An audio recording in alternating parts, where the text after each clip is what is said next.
നമ്മുടെ 8ാമത്തെ വീഡിയോയിലേക്ക് എല്ലാവർക്കും സ്വാഗതം.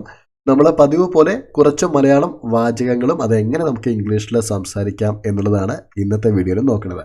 സോ ചാനൽ നിങ്ങൾ ഇനിയും സബ്സ്ക്രൈബ് ചെയ്തിട്ടില്ലെങ്കിൽ ചാനൽ തീർച്ചയായിട്ടും സബ്സ്ക്രൈബ് ചെയ്യുക.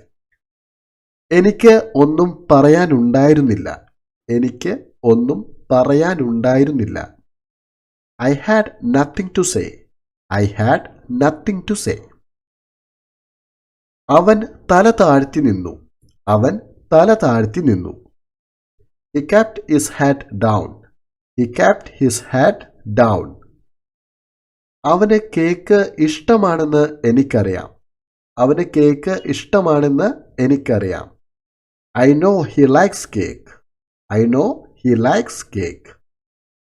അവർക്ക് പരസ്പര ധാരണയില്ല. They have no mutual understanding. They have no mutual understanding. അപൂർവ നാണയങ്ങളുടെ ശേഖരം അദ്ദേഹത്തിന്റെ പക്കലുണ്ട്. He has a collection of rare coins. He has a collection of rare coins. അവൾക്ക് ഉയരങ്ങളെ ഭയമാണ്. She has a fear of heights. She has a fear of heights. അവർക്ക് പാചകം ചെയ്യാൻ വിശാലമായ അടുക്കളയുണ്ട്. They have a spacious kitchen for cooking. They have a spacious kitchen for cooking. നിങ്ങളുടെ പക്കൽ നഗരത്തിന്റെ ഒരു ഭൂപടമുണ്ടോ? നിങ്ങളുടെ പക്കൽ നഗരത്തിന്റെ ഒരു ഭൂപടം ഉണ്ടോ? Do you have a map of the city? Do you have a map of the city? എനിക്ക് ഫോട്ടോഗ്രാഫിയിൽ അഭിനിവേശമുണ്ട്. I have a passion for photography. I have a passion for photography. നിങ്ങൾക്ക് എന്തെങ്കിലും ഹോബികളുണ്ടോ? Do you have any hobbies? Do you have any hobbies? എനിക്ക് ഒരു അവസരം തരൂ.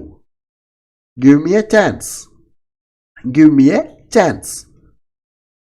വർഷങ്ങൾക്ക് ശേഷം ഈയിടെയാണ് ഞാൻ അവനെ ആദ്യമായി കാണുന്നത്.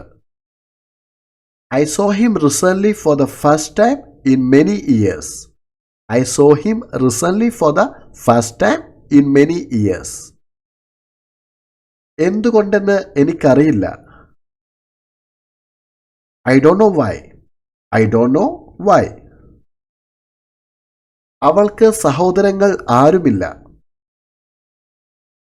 She does not have any siblings. Siblings എന്ന് വെച്ചാൽ സഹോദരങ്ങൾ. She does not have any siblings. ഈ ഒരു സെൻറ്റൻസ് ഒന്ന് ശ്രദ്ധിക്കുക. നമുക്കറിയാം സിംഗുലർ ആയിട്ടുള്ള ഫോംസ് വരുമ്പോൾ അവിടെ ഷീ അല്ലെങ്കിൽ ഹീ ഒക്കെ വരുമ്പോൾ നമ്മളിവിടെ ഹാസ് ആണ് യൂസ് ചെയ്യാറുള്ളത് അല്ലേ. ദേ ഹാവ്, ഐ ഹാവ് എന്നൊക്കെ നമ്മൾ പറയുമ്പോൾ ഹാവ് യൂസ് ചെയ്യും. പക്ഷേ ഹീ അല്ലെങ്കിൽ ഷീ വരുമ്പോൾ ഹാസ് ആണ് നമ്മൾ പഠിച്ചിട്ടുണ്ട്. പക്ഷേ എന്തുകൊണ്ടാണ് ഇവിടെ have വന്നറിയോ?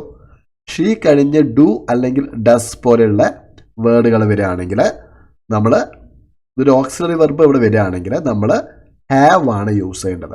Okay, so she does not have any siblings എന്നുള്ളതാണ് ശരിയായിട്ടുള്ള രീതി. സോ വീഡിയോ നിങ്ങൾക്ക് ഉപകാരപ്പെട്ടെങ്കിൽ വീഡിയോ ലൈക്ക് ചെയ്യുക. ഇതേപോലത്തെ വീഡിയോസ് കാണാനായിട്ട് ചാനൽ സബ്സ്ക്രൈബ് ചെയ്യുക.